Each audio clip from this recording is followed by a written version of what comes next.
Today, let's talk about how society has evolved when it comes to supporting people with disabilities, especially in terms of family life.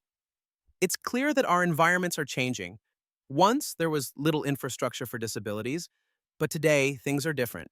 That's true. The perspective on disabilities has shifted. The question now isn't just about overcoming obstacles, but about how we approach and support those who live with disabilities. How do we improve their quality of life and also the lives of their families? Exactly. If you look at the past, there were fewer facilities or supports, but today, the question isn't why does this happen? It's how can we make it better? If you have a child with a disability, it's not just about helping them overcome their challenges. It's about seeing a larger picture, right? Yes. And I think what's often overlooked is that parents and siblings of those with disabilities are also learning and growing through this experience. The journey of raising a child with a disability offers insights and teachings that can be applied to a broader social context. Absolutely. It's about what we can learn from those situations.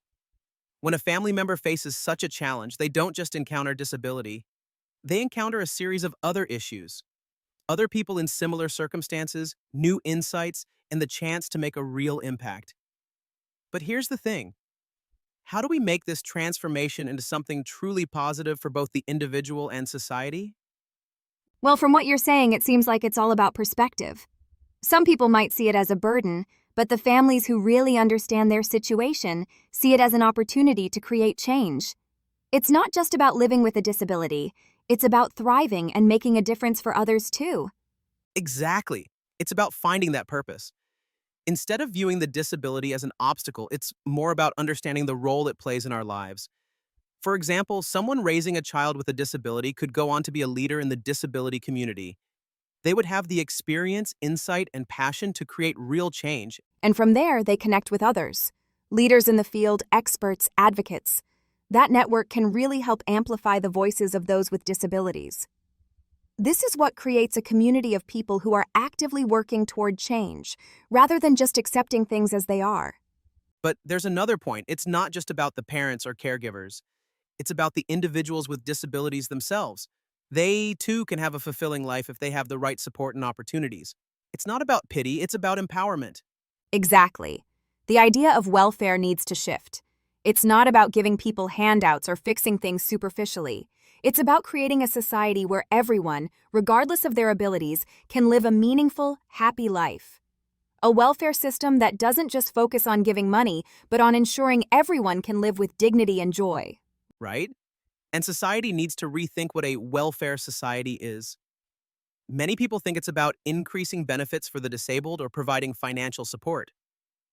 But real welfare is about enabling people to thrive, whether they have a disability or not.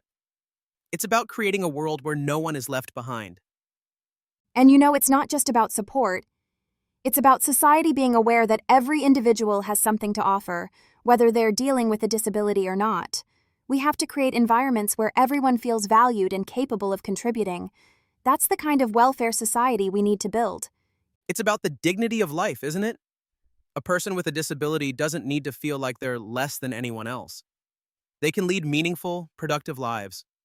This is where we need to focus. Helping people not by just giving them something, but by helping them engage with life in a way that's fulfilling for them. And that starts with education and awareness. We need to teach future generations that it's not about overcoming a disability in a traditional sense. It's about understanding and adjusting to create inclusive, supportive environments. That's the future of welfare, not just in financial terms, but in how we live and interact with each other. Absolutely. It's a shift in mindset. Instead of seeing people with disabilities as people who need to be fixed, we need to view them as individuals with unique experiences and perspectives to share. By doing so, we create a truly inclusive society. And I think that's the key. If we can start focusing on that and building systems that support this approach, we'll be able to create a world where everyone, regardless of their challenges, can live fully. It's about quality of life, not just survival.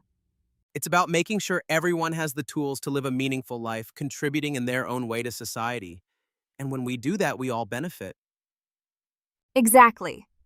A truly inclusive society means everyone has the chance to flourish, and that's the kind of world we should aim to create.